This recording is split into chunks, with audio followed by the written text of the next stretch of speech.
The BMW is working again. Thank God. I missed this car a bunch. Happy to have her back.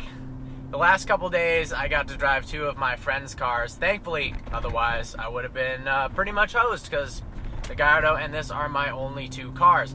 I drove a last generation, I want to guess something like 2013 Hyundai Sonata, and then my friend Nick's 2012 Audi S4. Obviously, those two cars are a little bit different. I will say, on a long commute, the seats in the Kia are pretty comfortable. It's an easy car to drive. It got great fuel economy, but I mean, it was not fun. It was not powerful in the slightest. Certain things I noticed about driving slower, more normal cars, just on daily drives, getting on the freeway feels more dangerous. You've got no power, right? So normally I step on the gas pretty good and I'm up to speed and I feel safe. I'm at the flow of traffic and we're good.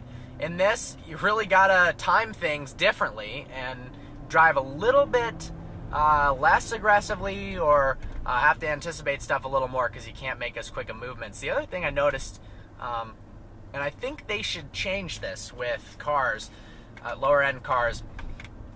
It might be too cost prohibitive, but I think they should equip all cars, or at least this could be a great marketing avenue for some manufacturers, with really good brakes. The Hyundai did not stop quickly whatsoever. Of course, it's hard to compare that to higher end cars, but you could market it as a safety feature, right? So you put really good brakes on a lower end or a family car, it doesn't have to be lower end, and it can stop faster and you can protect yourself from potential crashes and danger. So those are some things I noticed. The Audi S4, very thankful my friend Nick let me drive that. It was an absolute blast. I love that car. It's also very, very comfortable to drive. It's really refined. The Audi interiors are absolutely fantastic. I'm going to make a U-turn here so I avoid this dirt because I just washed this car. The Audi interiors are fantastic. The build quality is great. The leather is some of the best in the business. And in dynamic mode, the car is a heck of a lot of fun. The power split's different, and it, rumor has it, it can slide a little bit like a rear-wheel drive BMW can. And of course, it's a quick car.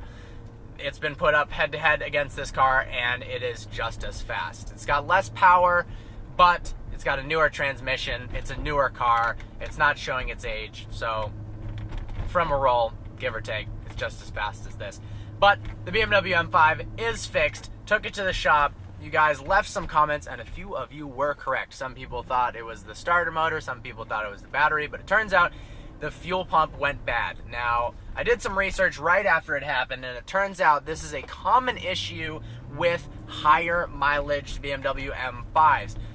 I read a lot about the high pressure fuel pump with the 335i going earlier, but I wasn't that familiar with this problem on the M5, but it turns out it is a problem. So my car is at 128,000 miles, and all of a sudden, the car one day was running perfectly fine, nothing was wrong with it, and the next day, there was zero fuel pressure.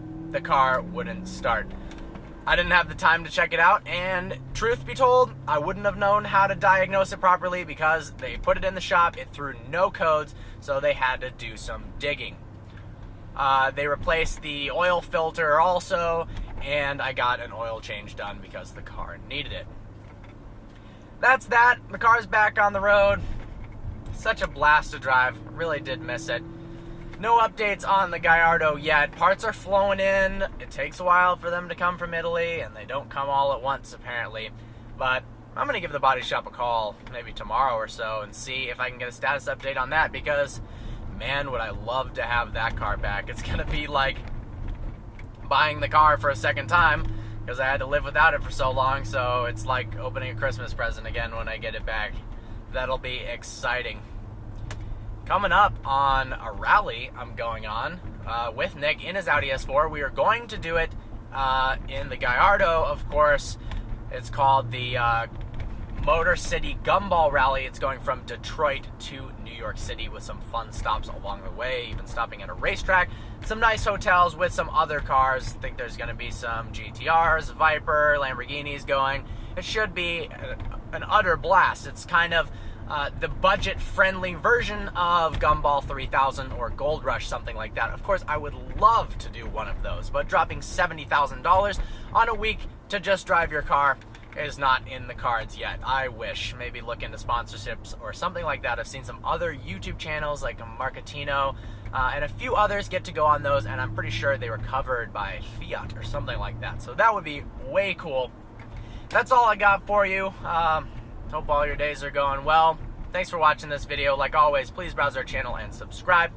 If you could like us on Facebook.com, that'd be great. And actually, if you haven't already liked us on Facebook, please do, because a lot of people have been talking about organizing a fan meetup, and I think that's a really cool idea. And the easiest way, if you are all on Facebook, that's the easiest way for me to communicate with all you guys. Maybe have a poll of whether you'd rather have it in Michigan or Northern California. I'm going to be going out to Pebble Beach, so Northern California in the next month or so could be a definite possibility. So yeah, like Vehicle Virgin's Facebook page, and we'll try to get a poll going. So thanks for watching. Look forward to seeing you next video.